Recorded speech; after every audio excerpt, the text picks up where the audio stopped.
വർഷങ്ങൾ പിറകോട്ടു പോയാൽ ഓർമ്മകൾ ഇതുപോലൊരു ചക്രത്തിനൊപ്പം കറങ്ങും. സൈക്കിളിലെങ്കിലും ടയർ ഉരുട്ടിയിട്ടുണ്ടാകും.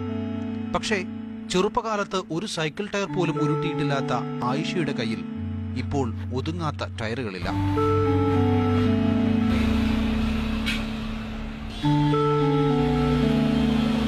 പഞ്ചറടയ്ക്കുന്ന ആയിഷയെ നാട്ടുകാർ സ്നേഹത്തോടെ പഞ്ചർ താത്ത എന്ന് വിളിക്കും. അങ്ങനെ കടയുടെ പേരും അതുതന്നെയായി.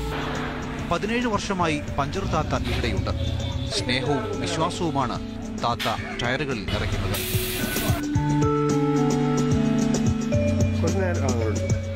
JCB ആകട്ടെ, ലോറി ആകട്ടെ, എല്ലാ വണ്ടിൻ്റെ കൈകാര്യം ഇന്ന വണ്ടിയൊന്നുമില്ല, കിട്ടണൊക്കെ കൈകാര്യം ചെയ്യും.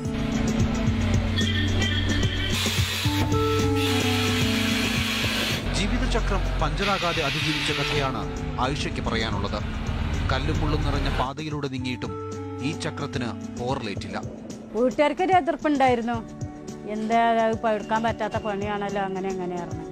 ഞാൻ പിന്നെ കണ്ണു മുറുക്കി ചിമ്പി, ഒരാളെ കണ്ണു മുറുങ്ങാണല്ലോ, കണ്ണു മുറുക്കി ചിമ്പിണ്ട് ഇറങ്ങി. വരുന്നോടത്ത് വെച്ച് കാണാറുണ്ട് ഇറങ്ങി.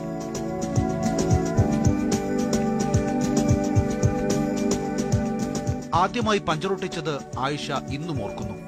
അന്ന് ബൈക്കുടമയായ അധ്യാപകൻ പറഞ്ഞ വാക്കുകളാണ് അവർക്ക് ഊർജമായത്. ആദ്യം ഒരു പേടിയൊക്കെ തോന്നിയിരുന്നു, എന്താവുക ഏതാവുക.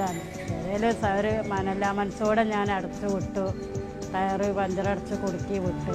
കാറ്റൊക്കെ നോക്കി ലെവൽ നോക്കിയപ്പോൾ സുഖമാണ്, കുഴപ്പമൊന്നുമില്ലായിരുന്നു.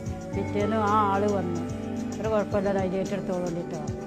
സ്ത്രീ ആയതിന്റെ പേരിൽ ഒരു ബുദ്ധിമുട്ടും ഇതുവരെയും നേരിട്ടിട്ടില്ലെന്ന് ആയിഷ അഭിമാനത്തോടെ പറയും. ആത്മവിശ്വാസമുണ്ടെങ്കിൽ ഏതു സ്ത്രീക്കും ഈ മേഖലയും വഴങ്ങും. അങ്ങനെ ഞാൻ കരുത്തുണ്ടെങ്കിൽ ഏത് പണിയെടുക്കാം. ധൈര്യം മുന്നിൽ പഠിച്ചതമ്പുരാ ധൈര്യം തന്നിക്കണമെങ്കിൽ ഏത് പണിയെടുക്കാം. ഇത് ആണുങ്ങൾക്ക് മാത്രം എന്ന് പറഞ്ഞിട്ടില്ല, പെണ്ണുങ്ങൾക്ക് കൊടുക്കാം.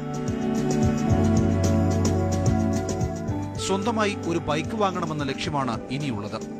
കടയിൽ നിന്ന് 30 കിലോമീറ്ററോളം അകലെയാണ് വീട്. ആത്മവിശ്വാസത്തിന്റെ പ്രതീകമായി മാറിക്കഴിഞ്ഞ ആയിഷ ഈ ദൂരം ബൈക്കിൽ താണ്ടാൻ ഇനി അധിക ദൂരമുണ്ടാവില്ല. ക്യാമറമാൻ PT മിൽട്ടനൊപ്പം മുഹമ്മദ് നൌഫൽ, മാതൃഭൂമി ന്യൂസ്, മലപ്പുറം.